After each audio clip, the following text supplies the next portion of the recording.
यूं तो जिन भूत या चुड़ैल की कहानी पढ़ना, सुनना, देखना बहुत अच्छा लगता है, लेकिन जब अपने ही साथ इस किस्म का पुरस्कार हादसा या वाकया रोनमा हो जाए, उसका अनजाना खौफ सारी जिंदगी पीछा नहीं छोड़ता।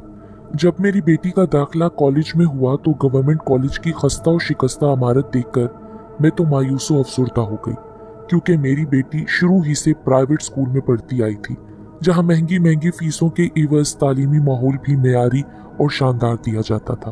तालिब इल्म वहाँ के माहौल का आदी हो जाता है।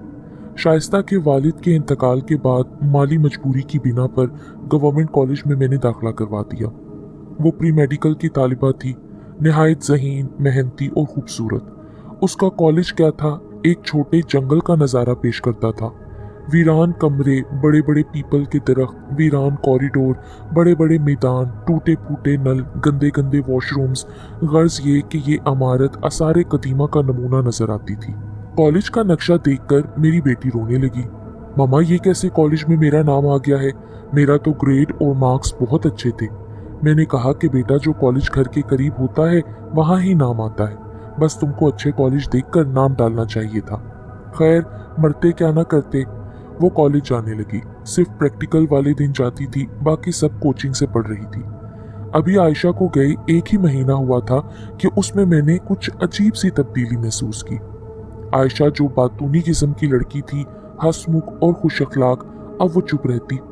खाना खाने बैठती तो बैक वक्त 4 या 5 रोटियां खा जाती, जबकि मेरी बेटी आयशा तो नाजुक सी दुबली पतली बच्ची थी, 1 या आधी रोटी बमुश्किल खाती थी। कहाँ अब ये हाल कि 4-5 रोटियां खा जाती। अब अक्सर वो अपने कमरे का दरवाजा बंद करके रखती थी। अंदर कमरे से उसके बातें करने की आवाज आती। जब मैं कमरे में जाती तो वो खामोश हो जाती।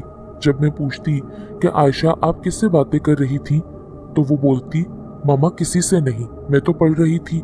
आप हर वक्त सीआईडी बनी मेरे कमरे के पास क्यों घूमती रहती हैं, जैसे मैं कोई मुजरिम हूँ। उसके बेधड़क बात करने के अंदाज को देखकर मैं तो हैरान रह जाती। उस दिन मैंने अपनी एक कुलीग को आयशा के कॉलेज जाने और उसके रवैये में अचानक तब्दीली का जिक्र किया तो वो बोली, यार, बाकी सब तो ठीक है, बच्चे जब बड़े हो जाते हैं तो वो स्पेस चाहते हैं, लेकिन ये 4-5 रोटियां खाने वाली बात जरूर परेशान कुन है। लिहाजा किसी आलिम, मौलवी वगैरह को दिखाओ, कहीं आसेब जिन का साये का असर ना हो। मैं उसकी बात सुनकर हंसने लगी। दिल में सोचने लगी कि आसेब, साये जिन का क्या काम आजकल की दुनिया में।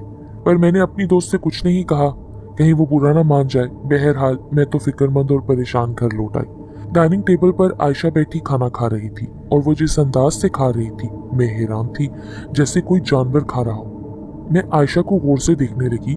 आयशा ने मुझे देखा और हंसने लगी। मामा, आप इतनी हैरानी से क्यों मुझे देख रही हो? क्या किसी को खाना खाते नहीं देखा? हाँ आयशा, खाना तो बहुत दफा खाते देखा है, पर इतनी बदतमीजी से खाते नहीं देखा। खैर, आज जुमा था, तुमने नमाज पढ़ी थी? वो मेरी बात सुनी अनसनी करती लापरवाही से अपने कमरे में चली गई। मैं उसकी बदतमीजी पर भी परेशान थी। आज आयशा अभी तक सोकर नहीं उठी थी। कॉलेज जाने का टाइम होने वाला था। मैं आयशा के कमरे से उसे उठाने गई तो आयशा बिस्तर पर सोती हुई मिली। आयशा, उठ जाओ, कॉलेज जाने का वक्त हो रहा है। मैंने कमरा साफ करते हुए आयशा को उठाया। वो सोते हुए तो और भी प्यारी लग रही थी। मुझे बेख्तियार अपनी बेटी पर प्यार आ गया। वॉशरूम से थोड़ा थोड़ा पानी गिरने की मुसलसल आवाज आ रही थी। मैंने सोचा जरूर आयशा रात को सोते से उठी होगी, वॉशरूम यूज किया होगा और नल को अच्छी तरह बंद करना भूल गई होगी। मैं वॉशरूम में नल बंद करने के गर्ज से जाने लगी तो अभी मैंने वॉशरूम का दरवाजा खोलकर अंदर कदम रखा तो आयशा को टूथब्रश करते देखकर मैं तो हैरान रह गई। फिर मैंने बेड पर नजर डाली तो अब बेड खाली था। अरे, ये क्या मामला है? अभी तो आयशा अपने बिस्तर पर थी, अब वॉशरूम में ये कैसे पहुंची? खैर, मैं अपने लरसते दिल और कांपते कदमों के साथ किचन में आ गई और नाश्ता बनाने लगी। आयशा खाने की मेज पर आकर बैठ गई तो मैंने नाश्ता उसके सामने रखा। आयशा मुझे देखकर मुस्कुराई, मैं भी मुस्कुराने लगी। फिर अपना नाश्ता लेने में किचन में गई तो मैंने देखा कि आयशा किचन की स्लेब पर बैठी नाश्ता कर रही है। एक आयशा खाने की मेज पर और एक किचन में मौजूद थी। या इलाही, ये क्या चक्कर हो रहा है? मैं हैरान और परेशान हो गई। खैर, मैं अपनी बेटी के सामने एक लफ्ज भी नहीं बोली, क्योंकि घर में सिर्फ मैं और मेरी बेटी होते थे। मैं अपनी बेटी को डराना नहीं चाहती थी। वैसे भी उसकी वालिद की वफात के बाद मैं नहीं चाहती थी कि वो बुज़दिल हो जाए। सुबह से मेरे सर में दर्द था। मैं अपने बिस्तर पर रात को जाकर लेट गई। कुछ समझ नहीं आ रहा था कि जो मैं देख रही हूँ वो मेरा वहम है या कुछ और। मैंने इस बात का जिक्र किसी से नहीं किया। रात को जब मैं अपने कमरे में बिस्तर पर लेटी किताब पढ़ रही थी कि दरवाज़ा खोलकर आयशा मेरे कमरे में आ गई। मम्मा, मुझे नींद नहीं आ रही, पता नहीं क्यों, और मुझे बहुत डर भी लग रहा है। ऐसा लग रहा है जैसे मेरे साथ कोई और भी मौजूद है।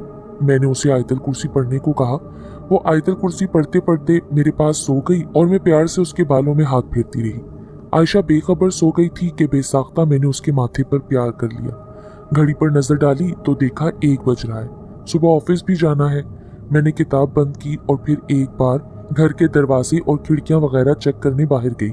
आजकल के हालात की वजह से तमाम घर अच्छी तरह में चेक करके सोती थी। घर में कोई मर्द जो था नहीं, इसलिए एहतियात लाजमी थी। सब चीजें चेक करके मैंने अपने कमरे की जानिब कदम बढ़ाया तो आयशा के कमरे पर मेरी नजर पड़ी। उसका दरवाजा खुला हुआ था। मैं उसके कमरे का दरवाजा बंद करने आगे बढ़ी तो देखा कि बेड पर आयशा लेटी हुई है।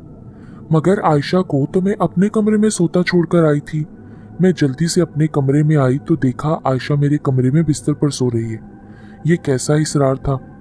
एक आयशा मेरे कमरे में और दूसरे कमरे में एक और आयशा। अब डर और खौफ के मारे मेरा बुरा हाल था। मैंने कमरे के एक कोने में सोफे पर बैठकर सारी रात गुजार दी। मुझे समझ में नहीं आ रहा था दोनों में से असली आयशा कौन है और ये सब क्या है। मैं डर के मारे वुजू करने भी नहीं गई। सारी रात टिकटिकी बांधे कभी आयशा के बिस्तर पर कभी दरवाजे को देखती रही कि दरवाजे से दूसरी आयशा नमूदार न हो जाए। जो जो पुरानी आयात जुबानी याद थी वो पढ़ती रही। आखिरकार सुबह हो गई। हस्बे मामूल अब आयशा उठकर बैठ गई। मम्मा, आपको क्या हुआ है? आपकी आंखें इतनी बोझल क्यों दिखाई दे रही हैं? क्या आप रात सोई नहीं ठीक से? अब मैं उसे क्या कहती। चलिए मम्मा, मैं कॉलेज जाने के लिए तैयार होने जा रही हूँ, आप अच्छा सा नाश्ता बना दें। वो ये कहकर अपने कमरे में जाने लगी। लिहाजा मैंने बेसाख्ता कहा, रुको आयशा, मैं भी तुम्हारे साथ जाऊंगी, तुम अपने कमरे में अकेली मत जाना।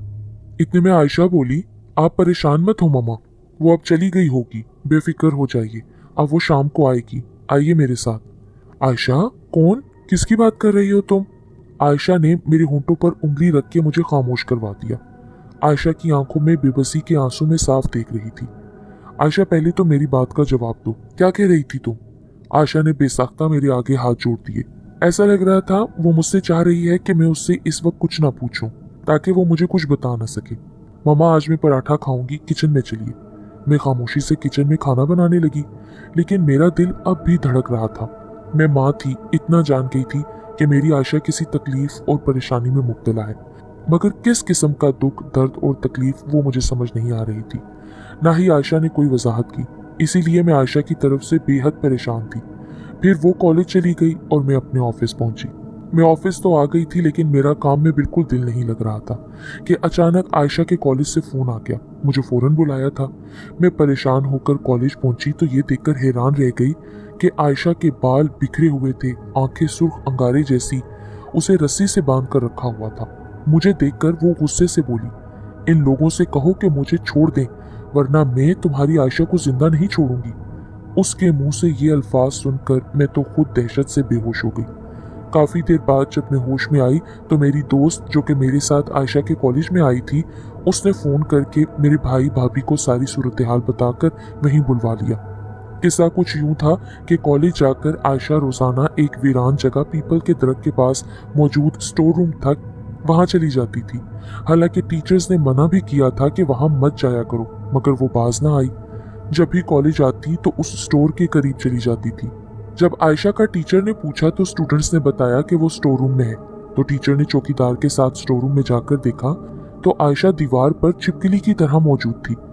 ये सब कुछ टीचर ना देख सकी और खौफ व दहशत की वजह से वो बेहोश हो गई। चौकीदार ने आयतल कुर्सी वगैरह पढ़कर आयशा पर फूका तो थोड़ी देर के बाद वो बिल्कुल ठीक ठाक नीचे आकर खड़ी हो गई।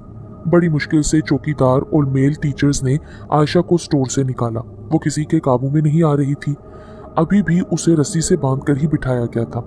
मैं अपने भाई के साथ आयशा को घर ले आई। मेरे भाई और दोस्त ने किसी बुजुर्ग बाबा का पता बताया था, मगर अभी शाम और पूरी रात बाकी थी।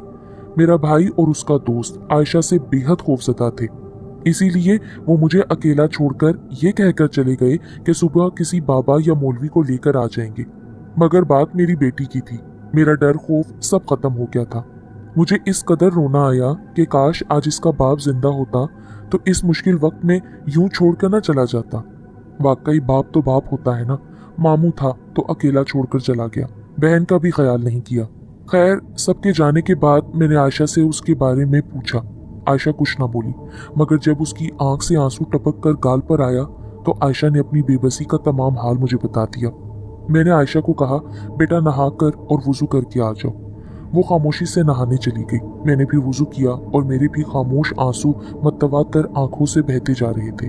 और जब मैं उन आंसुओं को बेदर्दी से अपने गालों से मिटाती तो एहसास होता कि मैं खुद कितनी मजबूर और बेबस हूँ। फिर नमाज हाजात पढ़ने के बाद अल्लाह ताला के सामने खूब जी भर कर फूट फूट कर रोई और सिद्के दिल से अपनी बेटी के लिए दुआ करती रही कि या अल्लाह, मेरा कौन है तेरे सिवा, मैं तो बेवा हूँ मेरे मौला, मैं किसके पास जाऊं, मैं किसी को नहीं जानती हूँ, तू ही मेरा मालिक और खालिक है, तू ही हर चीज पर कादिर है।